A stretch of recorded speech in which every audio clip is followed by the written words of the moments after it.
So level 3, you get a recorded lesson this week because there's quite a lot to say and it's kind of distracting doing it on Zoom. Okay, so first thing I want to point you to is I want you to look in your Hapara workspace, and you should find here a document called Perspectives Summarized. Can we all see that? And if you open that, you'll find that I have ever so kindly, because I love you ever so much, just put in some little summaries of the three main individuals: Alperovitz, the revisionist, Secretary of War Stimson. Now remember, Stimson and Truman, their perspective is the same, and John Hersey, who tells the story of Mrs. Nakamura. I have just put some perspectives in for you, told you where you can find evidence, and given you some clues as to why that person might have that perspective. So remember that it's there. It's there to help you, and that just might be useful. The other thing you'll find is if you click on the green box, your conclusion, that the PowerPoint that I'm about to talk you through is actually available for you in your Hapara workspace. So that's something to think about. Okay, right. Today, I want to discuss with you your conclusion and how you're going to write it, because it's quite important that you do a reasonable job of this. And by reasonable job, for achieved, you have to have reached some judgment of your own. And for merit and excellence, you have to have reached quite a complex judgment of your own. And you have to have asked some, discussed some difficult questions as well. So this is what your conclusion needs to have. And I'm only looking for a paragraph, to be honest. Just make sure you address the points here and don't overwrite. So you need to summarize the perspectives that you have studied.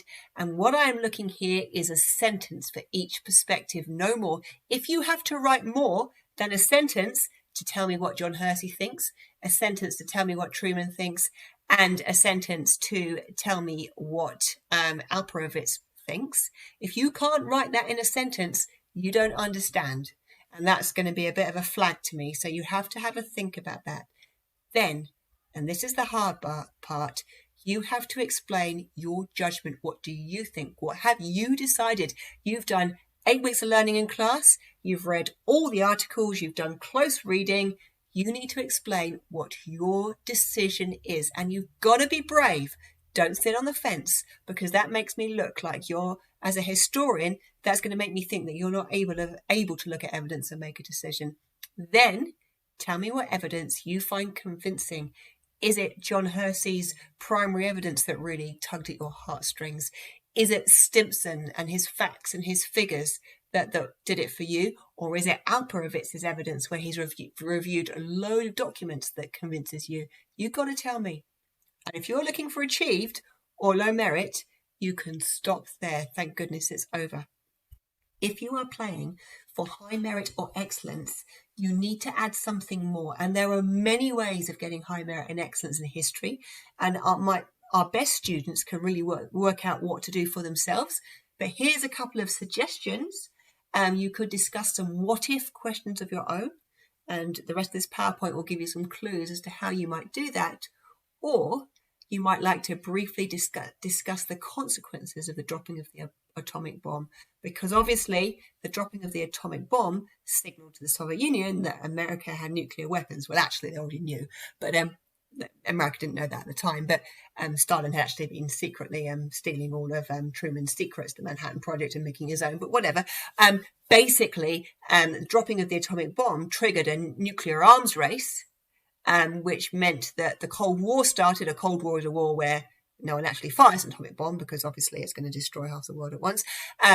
So that led to kind of years of warfare without actually firing atomic bombs, but instead fighting kind of power, fighting in various developing countries for power play, basically. In Vietnam is a classic example of that, or Korea. So anyway, if you want to talk about the consequences, check out pages 49 and 50 of your background booklet.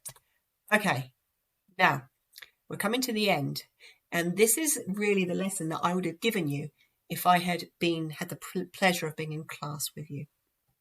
So these are some things for you to think about before you make your own judgment. And there's also some information in here that you might like to slip in to your essay just to improve it a little bit. Just some things that you might have been missing, or some things you might have been wondering. So there's some big unanswered questions here that historians have really never been able to resolve, and they've been arguing about it for a very long time. But here we go. Number one, the big question that no one can agree on is how many lives were saved by the dropping of the bomb. Now, we all know that Henry L. Stimson, we all know that he said in his article that invading Kyushu in Japan would have cost over 1 million casualties. So his big line was, well, by dropping the bomb, we saved over 1 million American lives, and goodness knows how many Japanese lives as well. That was his justification, remember? He said that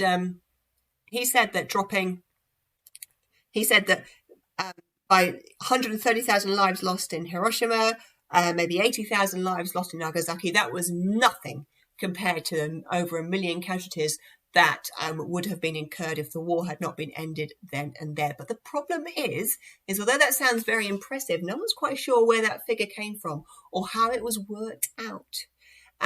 Henry Truman, he gave some different numbers of lives over different years, and he made quite a few statements. 250 million lives. That's wrong. It's supposed to be 250,000. I think I can change that. He talked about 500,000 casualties and 125,000 American lives, and the same with Japanese youngsters.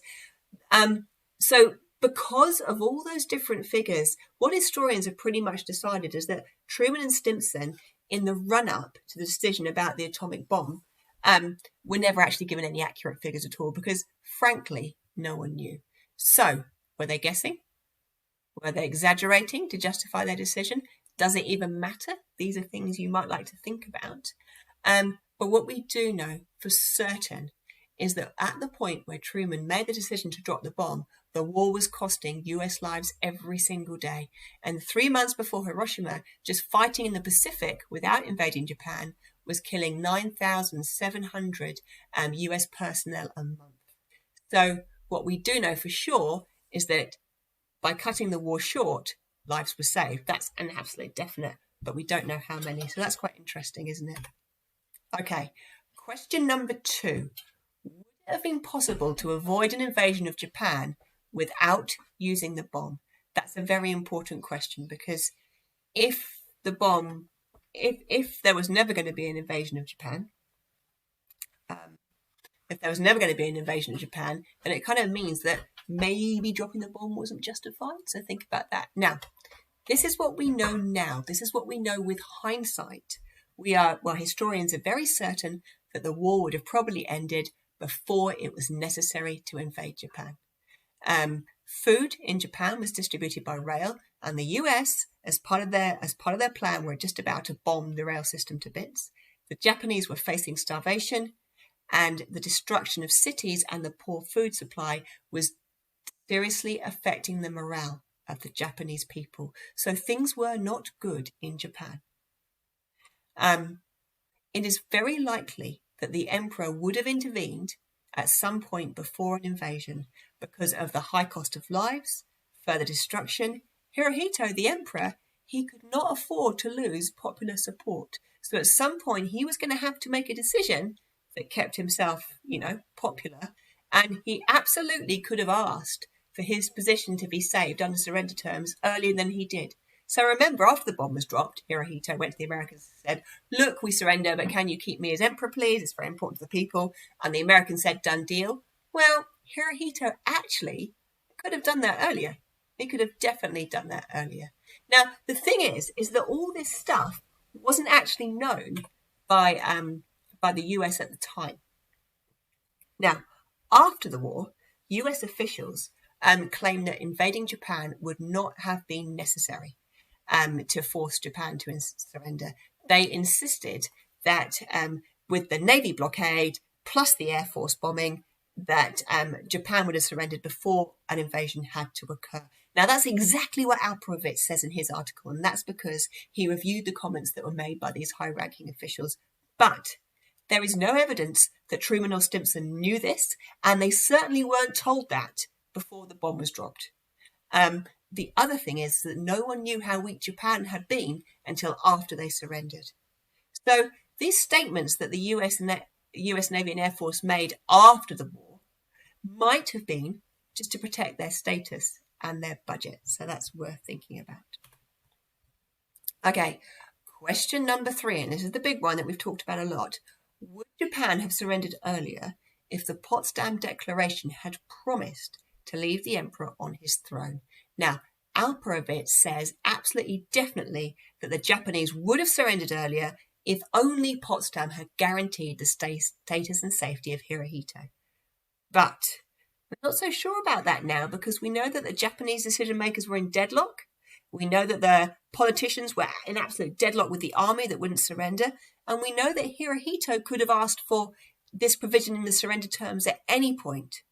So if they wanted to surrender, why didn't he just ask for his status to be preserved? Really, what historians are kind of believing now is that it really didn't have much to do with Hirohito not having a surrender chance and be protected. It was the double shock of the bomb plus the Soviet invasion of Manchuria that finally forced Hirohito to take action. So basically, the answer to the question is probably not. There probably wouldn't have been an earlier surrender. But again, that's an argument that Alperovitz really likes to use. That's a very popular revisionist argument. Okay, question number 4. This is the big one as well. Did the US drop the bomb in order to intimidate Russia? The answer to that is absolutely yes. Yes, of course they did. But it wasn't the major reason. It was just like an extra reason. And it was a very helpful one. It was a nice one, but it wasn't the main reason. Now, the reason why it was very helpful to drop the bomb, because it was going to intimidate Russia, is because the US was really concerned about the Soviet Union, that they knew that the Soviet Union wanted to control territory in Asia. It had already taken control of the Eastern European territory that it had conquered when it was defeating Hitler in Eastern Europe, not Eastern Europe, Eastern Europe, I changed that. Dropping the bomb meant that the war could be ended before the Soviet Union came in and took Japanese territory in Manchuria. And obviously a Japanese surrender to the US and the Soviet Union would have been kind of awkward. So yes, it was a factor, but it wasn't the major reason. It was just part of Truman and Stimson's thinking. And they were actually heavily advised by Burns, who was a political advisor on this one. And yes, Burns had a major impact, but it wasn't the main reason. So what were the major motives for the US decision to drop the bomb? Here they are. Number 1, without a doubt, was ending the war as soon as possible. And you can argue about 1 million lives, 500,000 lives, 125,000 lives, 9,000 lives a day. It kind of doesn't matter, because Truman had a commitment to save as many lives as possible. And if he could have saved one life, he probably would have done it. And that's quite a popular argument. So as far as Truman was concerned, he had a weapon. It was going to end the war quickly. He had to use it. Almost done deal. And there certainly wasn't much discussion of the moral question. Now, the other reasons were justifying the costs of the Manhattan Project. Remember, it cost $2 million. It's kind of hard to explain to your electorate after a war that you spent $2 million on a bomb you decided not to use. Thanks very much. Yes, impressing the Soviets was a factor. Lack of reasons not to drop it. It's kind of hard to say, look, we had an atomic bomb.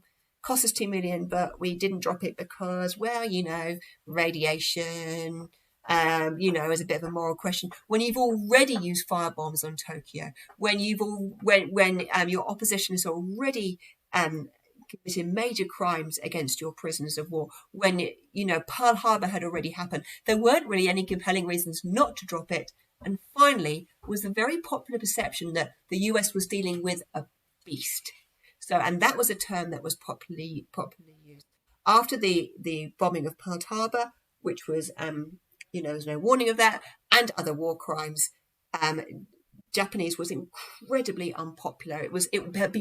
Japan had been demonized by the US in a far greater way than Hitler was demonized in Europe. So there really was the feeling that they were dealing with a beast. So, just to finish, I have put here a few quotes that might be useful to you.